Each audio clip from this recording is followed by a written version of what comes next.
Arukate küladega kokkupuude minul esimest korda oli aastal 2017, kui Euroopa Komisjon hakkas tutvustama seda lähenemist ja kohe algusest peale tundus, et väga põnev, et midagi uudset.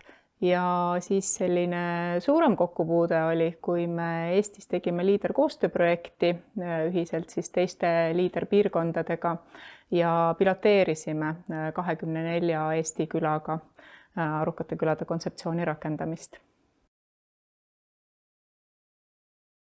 Aruka küla mõiste tuleb inglise keelest Smart Villages kontsepт ja ta hakkas arenema siis lähtudes sellest, et on olemas Smart Cities, et on linnadel siis selline lähenemine või metoodika, kuidas siis arendada neid arukaid linnu ja sealt tulenevalt siis leiti, et ka küladel oleks vaja sellist uudset lähenemist ja Smart Villages kontsept siis selle kaudu sündis Arukad külad.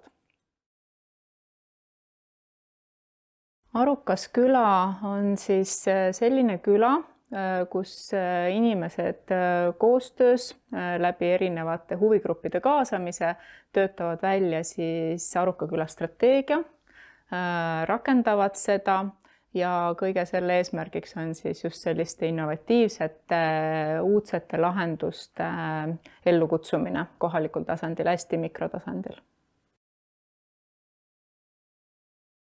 Aruka küla arengukava on oluline seetõttu, et ta seab sellise pikemaajalise strateegilise plaani. Et küla, kes siis seda koostab, mõtleb läbi, kuhu nad soovivad 5 või 10 aasta pärast jõuda ja lähtuvalt sellest ühisest visioonist siis seavad paika tegevuskava.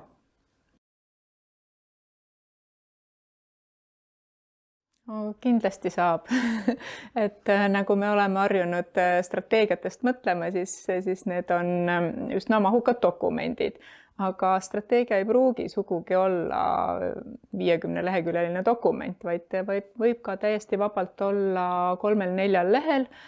Oluline sealjuures on see, et see strateegiline siht on läbi räägitud ja on pandud paika siis eesmärgid ja konkreetsed sammud selle strateegilise sihi saavutamiseks, aga väga oluline on, et küla ikkagi mõtleks läbi selle pikaajalise tulemuse, kuhu nad soovivad jõuda.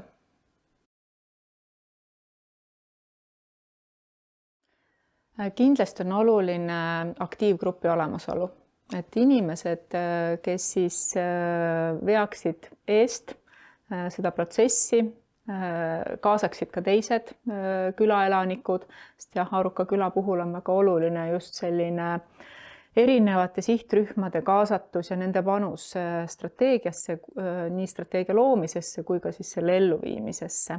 Ja kui on olemas aktiivgrupp, kes tõesti tahab midagi teha, on teada, et jah, meil on need väljakutsed, meil on selline äge küla, meil on potentsiaal, mida me saaksime palju paremini rakendada, kui me ühiselt seda teeme, et siis juba ongi need eeldused olemas ja võiks hakata mõtlema siis strateegia loomise peale ja sealt edasi juba selle rakendamise peale.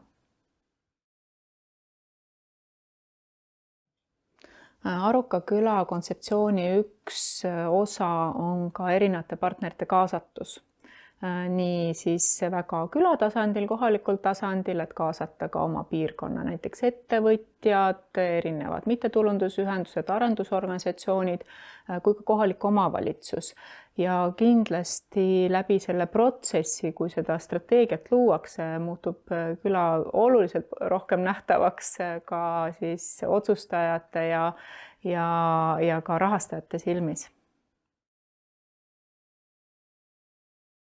No esimesena tuleb kohe meelde Virtsu Arukas küla, et nemad olid ka siis esimene küla, kes seda kontseptsiooni, metoodikat Eestis rakendasid ja nende siis see strateegiaprotsess, kuhu olid väga paljud osapooled kaasatud ja sealt siis ka kohalike tugevuste kasutamine või kohaliku potentsiaali realiseerimine, et energeetika valdkond, loomemajandus, noorte kaasamine, sadamaarendus, et sellised teemad.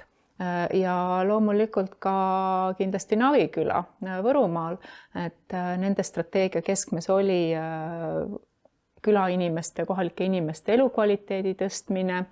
Neil olid kaasatud ka noored pered, lastehoiuteenuse käivitamine, eakate ülikool, erinevate põlvkondade kokkutoomine, et sellised tegevused. Ja välismaistest näidetest tooksin esile ühe Taani küla, Torup, et nendel oli lausa ettevõtlusinkubaatori arendamine, erinevad külasündmused, siis neil oli väga äge selline veebipõhine lahendus Tools and Talents, mis siis tõi kokku siis külainimeste jaoks olulise teenuse ehk siis tööriistalaenutuse ja erinevate tööde omavahel jagamise, et näiteks oligi vaja teostada mõnel külaelanikul remonditööd ja sealsamast platvormi kaudu ta leidis siis teise külaelaniku, kes oli valmis talle appi tulema.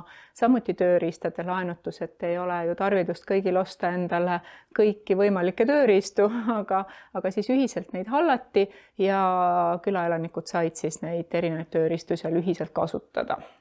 Et selline lahendus ja Austriast näiteks energiakogukonnad on üldse olnud mitmetes arukates külades aktiivsed.